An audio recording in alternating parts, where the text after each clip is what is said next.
சேலத்தில் பாஜக மாநில துணைத் தலைவர் கே.பி. ராமலிங்கம் பிறந்தநாள் விழா மற்றும் பத்திரிகையாளர் சந்திப்பு நடைபெற்றது. நிர்வாகிகள் பலரும் கலந்து கொண்டு வாழ்த்துக்கள் தெரிவித்தனர்.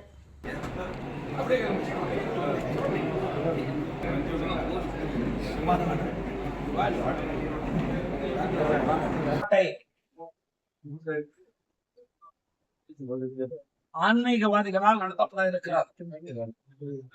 அந்த மாநாட்டிற்கான ஏற்பாடுகளை பாரதிய ஜனதா கட்சியுடைய நிர்வாகிகளும் இணைந்து செய்து கொண்டிருக்கிறார்கள். ஏறத்தாழ நம்முடைய தமிழகத்தில் ஒரு 60-70 ஆண்டு காலமாக ஆன்மீக உணர்வுகளுக்கு எதிராக, இறை வழிபாட்டுக்கு எதிராக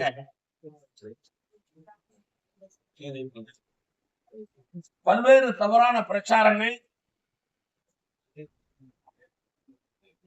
எதிர்மறையான கருத்துக்கள், கடவுள் வழிபாட்டில் ஈடுபடுபவர்களை அவமானப்படுத்துகிறது போன்ற பல்வேறு நிகழ்ச்சிகள் இதனுடைய கொள்கை என்று சொல்லி தமிழகத்தில் தன்னுடைய அரசியல் பிழைப்புக்காக நாட்டு மக்களை ஏமாற்றியும்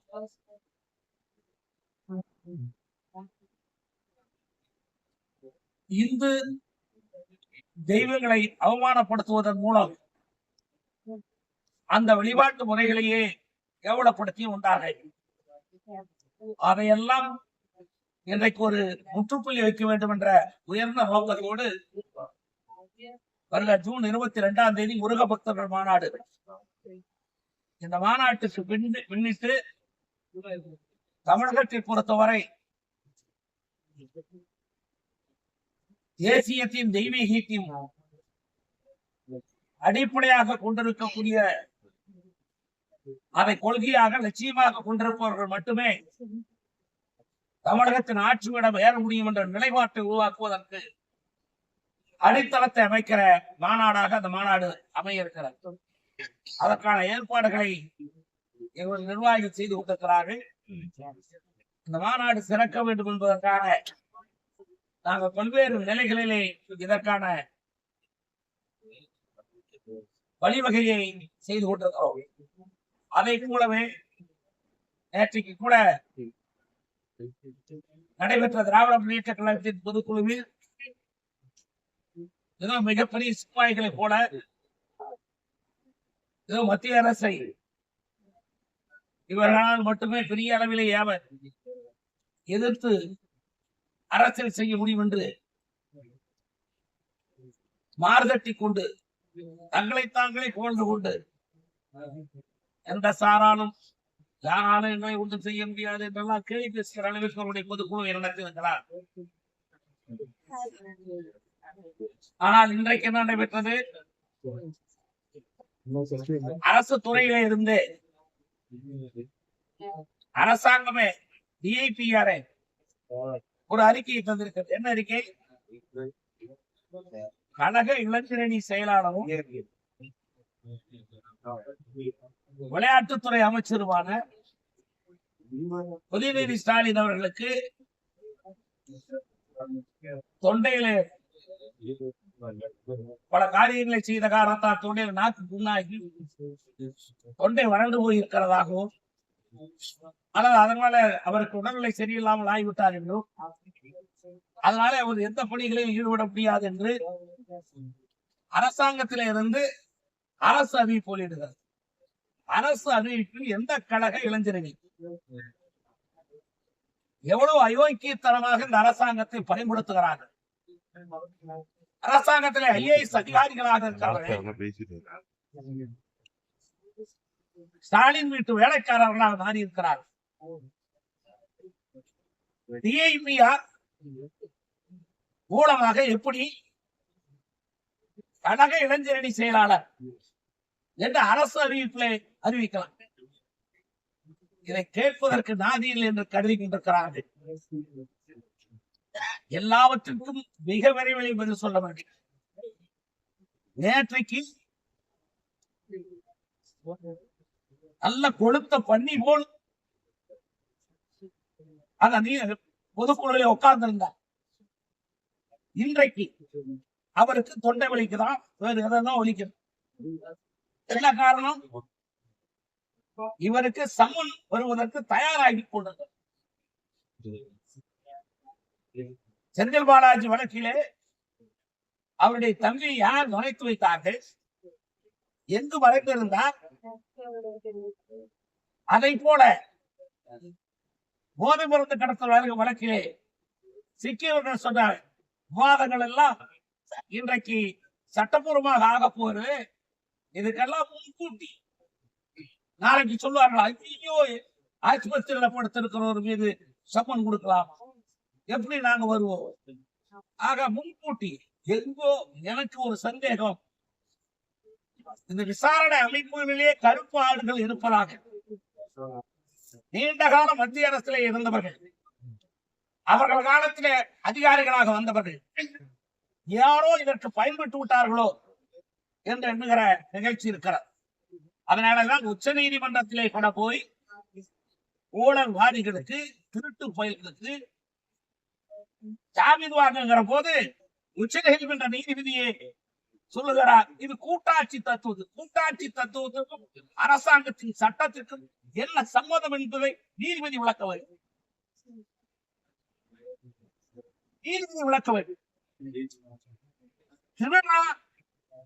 திருடனை விசாரிக்க வேண்டும் என்று ஒரு அமைப்பு போகிற போது இந்த அமைப்புக்கு அதிகாரம் இருக்கிறது இல்லை என்று சொல்லுகிற அதிகாரம் மட்டுமே உச்ச நீதிமன்றம். இதே கூட்டாட்சி தத்துவத்தை இதிலே போய் பாதிப்பது. ஆக எல்லாவற்றிற்கும் பணத்தை வைத்துக் கொண்டே அந்த பணத்தை பாதாள வரை பாய்ச்சி, இன்னைக்கு உச்சம் வரை பாய்ச்சி. ஒரு காலத்திலே பணம் பாதாள வரை பாயும், இப்பொழுது பணம் உச்சம் வரை பாய்கிறது. அப்படி உச்சம் வரை பாய்கிற காரணத்தால் அதை வைத்துக் கொண்டே தப்பி விடலாம் என்று கருதுகிறார்கள். அல்லது ஏதாவது பிடி வருகிற போது உடம்பு சரியில்லை என்று படுக்கிறார். இந்த நிலைதான் இன்னைக்கு இருக்கிறது. வேற மார்த்தட்டி கொண்டு தமிழ்நாடு எப்பொழுதுமே எதற்கு உடன்படாது, கட்டுப்படாது. என்ன கட்டுப்படாது, என்ன உடன்படாது? ஒரு காலத்திலே உங்களுடைய கீழே கூட்டணி பேசிக் கொண்டிருக்கிறது, மேலே ரைடு நடைபெற்ற போது அங்கே வந்து கெஞ்சினார்களா இல்லையா? முதலமைச்சராக இருந்தவரே வந்து கட்சி காங்கிரஸ் கட்சியில கெஞ்சி கொண்டுதான் இருந்தார்கள். எத்தனை முறை கெஞ்சது. இப்பொழுது எங்களுடைய பாரத பிரதமர் நரேந்திர மோடி எல்லாவற்றையும் மெல்ல சாக கடை என்று சொல்லுவதை போல, அவனா வெள்ளம் நின்று சாகிட்டோம், அவனுக்கு எந்த விஷம் கொடுக்கணும் என்ற அடிப்படையிலே ஜனநாயக ரீதியாக ஆட்சி நடத்தி கொண்டு எந்த ஆட்சியும் கலைக்கிற முயற்சியில் ஈடுபடுவதும் கிடையாது. எந்த ஆட்சி கலைப்புக்கான விவகாரத்துக்கு போவதும் கிடையாது. யார் மீது எந்த குற்றச்சாட்டுகள் வந்தாலும் சரி, அந்த குற்றச்சாட்டுகளில் இருந்து விடுபட்டாலும் சரி, அவர்கள் வருகிற பொன்முடி வழக்கு அப்படித்தானே வந்தது. அப்பொழுதெல்லாம் என்ன பேசினார்கள்? மத்திய அரசு தான் அவர் மீது வழக்கு போட்டது என்று சொன்னார். கடைசியா அவர் ரிலீஸ் ஆன போது அது இவர்கள் நீதி வென்றது என்று சொல்கிற நிலையில் ஆக அப்பொழுது அதிலேயும் தலையீடு இல்லை, இதிலேயும் தலையீடு இல்லை என்பதுதான் உண்மை. ஆனால் இவர்கள் எதற்கெடுத்தாலும் மத்திய அரசை குறை சொல்லி இந்த மாநிலத்தில் என்ன செய்கிறோம், இதுவரை நடைபெற்ற இந்த 4 ஆண்டு கால நிறைவு பெற்றிருக்கிற திமுக ஆட்சி இந்த நாட்டு மக்களுக்கு என்ன செய்திருக்கிறது, எந்தெந்த சமுதாய மக்களுக்கு என்னென்ன செய்திருக்கிறோம், எந்தெந்த துறை வாரியாக என்னென்ன காரியங்களை செய்திருக்கிறார்கள், அதனால நாடு கண்டிருக்கிற படம் என்ன, அதனால ஏற்பட்டிருக்கிற முன்னேற்றம் என்ன, அதனால ஒவ்வொரு பகுதியிலும் கிடைத்திருக்கக்கூடிய அடிப்படை கட்டமைப்புகள் என்ன, புதிய கட்டமைப்புகளை எந்த அளவுக்கு உருவாக்கி இருக்கிறோம் என்று சொல்லி அதற்கு எந்தெந்த வகையிலே மத்திய அரசு உதவியது, எந்தெந்த வகையில் மத்திய அரசு உதவு என்ற நிலைப்பாட்டை எடுக்க வேண்டுமே தவிர எதற்காக பத்தாம் போக்காக மத்திய அரசு கொடுக்கவில்லை. அதற்காகத்தான் நாங்கள் 11 ஆண்டு காலமாக 2014 மத்திய ஆட்சி படத்திற்கு வந்த பாரத பிரதமர் நரேந்திர மோடி அவர்கள் இந்த 11 ஆண்டு காலமாக தமிழகத்திற்கு மட்டும் துறைவாரியாக என்ன செய்திருக்கிறோம், அல்லது தமிழகத்தினுடைய முன்னேற்றத்திற்காக என்ன செய்திருக்கிறோம், தமிழகத்திலே புதிய கட்டமைப்புகளை உருவாக்குவதற்கு என்ன செய்திருக்கிறோம், தமிழகத்திலே தொழில்துறையிலே முன்னேற்றுவதற்கு எத்தனை வகையான திட்டங்களை நாங்கள் கொண்டு வந்திருக்கிறோம் என்பதை நாட்டு மக்களுக்கு விளக்குவதற்காக 11 ஆண்டு கால சாதனை விளக்க கூட்டங்களை, சாதனை விளக்க நிகழ்ச்சிகளை, சாதனை விளக்க கருத்தரங்கங்களை நாங்கள் தொடர்ந்து பட்டி தொட்டி எல்லாம் இன்றைக்கு அடுத்த ஒரு 10-15 தினங்களுக்கு முன்பு தொடர்ந்து ஒரு 3-4 மாத காலம் தமிழகம் முழுவதும் பாரதிய ஜனதா கட்சி ஒரு போர்க்கோளம் பூண்டு 11 ஆண்டுகள் பாரத பிரதமர் நரேந்திர மோடியினுடைய சாதனைகள் என்று நாட்டு மக்களிடம் விளக்க போய் அதற்கு பின்பு 2026 இவர்கள் தண்டவாளத்தில் ஏற்றி திராவிட முன்னேற்ற கழகத்தின் ஆட்சியை தூக்கி எறிகிற ஒரே நோக்கத்தோடு பாரதிய ஜனதா கட்சி இன்றைக்கு தன்னுடைய பயணத்தை தொடங்கியிருக்கிறார்.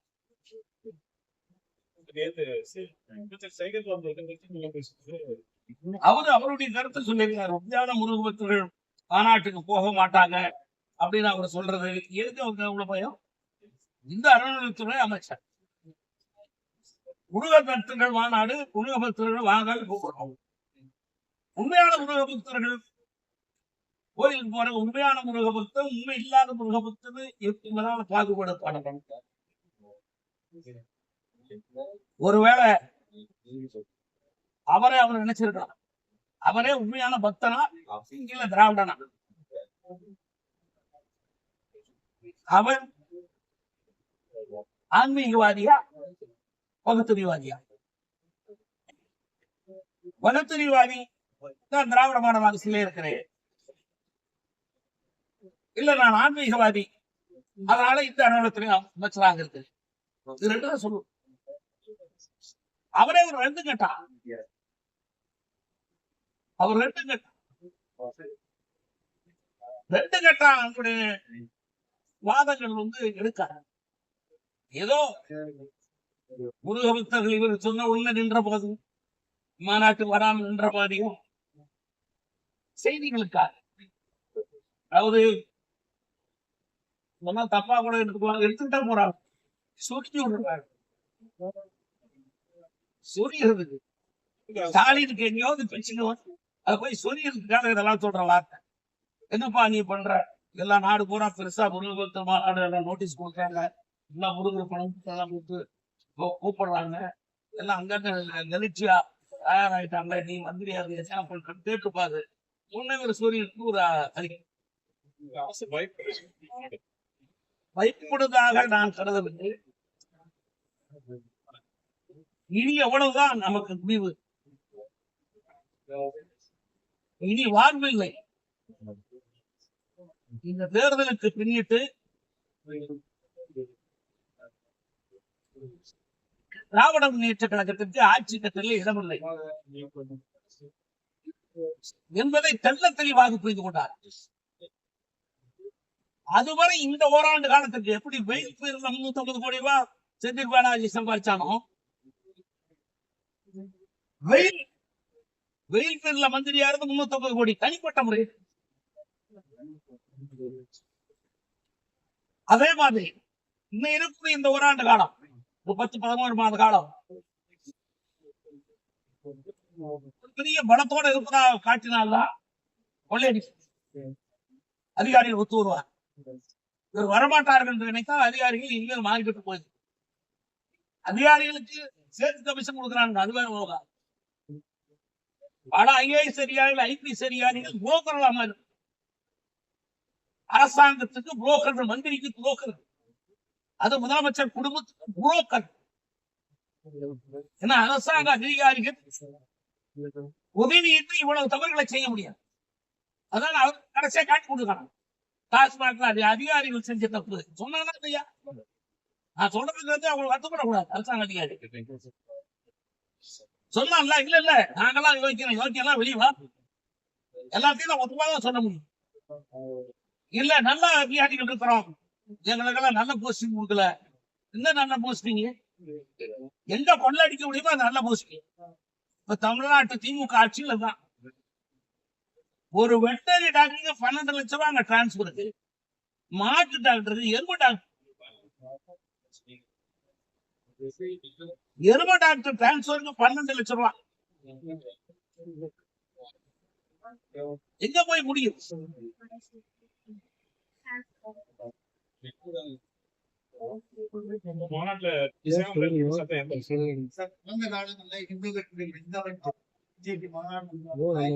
அவங்க செய்ய மாட்டாங்க,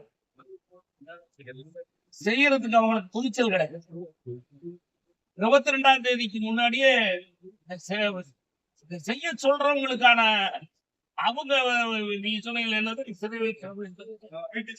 வீட்டுச்சடை, அந்த நிலைக்கு அவங்களே சில பேர் போற சூழ்நிலை உருவாகி, அதனாலதான் இப்பவே எங்களுக்கு எந்த வேலையும் இல்லை, உடம்பு சரியில்லை, தொண்டை வலிக்குது, ரெஸ்ட் எடுக்கிறாரு, அதுக்கான வேலையெல்லாம் நாங்க செய்ய முடியாதுன்னு இப்பவே ஆரம்பிச்சிருக்க.